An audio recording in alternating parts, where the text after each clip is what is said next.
Hai hordoftoota keenyaa jirtu nagaa keessanii nageenya waaqayyoo isiniif haa baay'atu akkam jirtu nagaadha hordoftoota koo biyya keessaaf biyya alaa jirtanii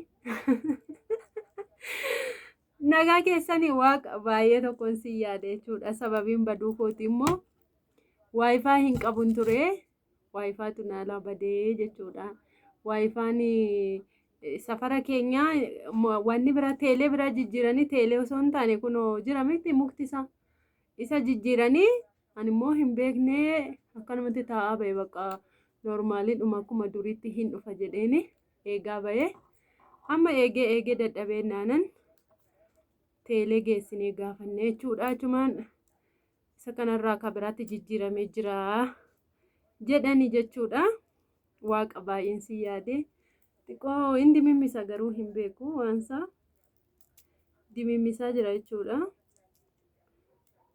Duumessas garuu aduun hin jiru waan isaan beeku. Akkam isin jirtu nagaa keessan jiruuf jireenya hunduu bareedaa. Anis jira nagaa kootii waaqa baay'ee tokkoon si yaada jechuudha. Gateettiin na rifata. Gateettiin na rifata maalidha uffata haaraa uffachuuf ani dansedha. Innaa akkamiree isin jirtu jiruuf jireenya hunduu bareedaa waaqa baay'ee tokkoon si yaade.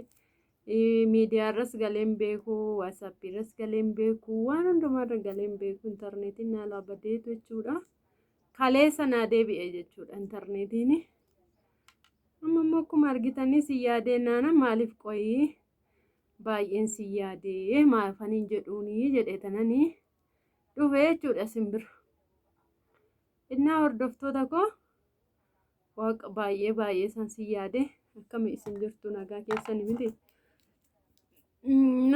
Kun akkuma argitan shunkurtii qoncisaan jira kun shunkurtii adiiti. Shunkurtii adii har'a eenyutu dhufa seetanii caaltuun nan dhufaa naan jetti beektuu nan dhufannaan wayne waayifaan kollee hin jiru akkamitti yuutuubii viidiyoo hojjenna jedhee tanan yaadaa jiraayyuu jechuudha.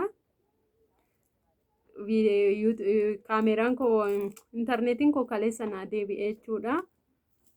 Innaa amma garuu maafan viidiyoo gabaabduu hin hojjennee fi baay'ee akkan isaan yaade maafin isaan ittiin himne jedhee tananii dhufe jechuudha. Amma kunoo shunkurtii qoncisaan jira waxii waxuufanidha. Caaltuun hin dhufti jechuudha. Caaltuun hin dhufti sapiraayizii singoonaa jechuudha. Har'a dhufti caaltuuni. Caaltuun beektuu hundi keessan iyyuu miteere maamila keessanii isheen dhufti isinii dhufti fataa singootii isiniin jedha yeroo dhufte immoo piraankii kun irratti hojjedha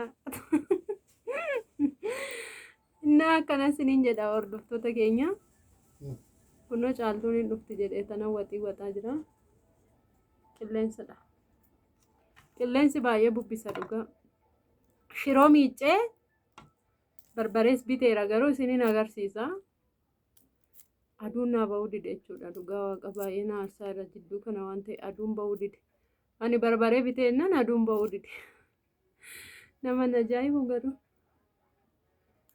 innaa laayik sheer godhaa viidiyoo biraatiin hanga walitti deebinutti warroonni chaanaala kanaaf haaraa taatan immoo sabiskiraayib godhaan isiniin jedha baay'een isin jaalladha baay'een isin kabajaa kunoo waxii waxuufanidha shunkurtii qoncisaan jira biddeenallee kaleessan tolchee jechuudha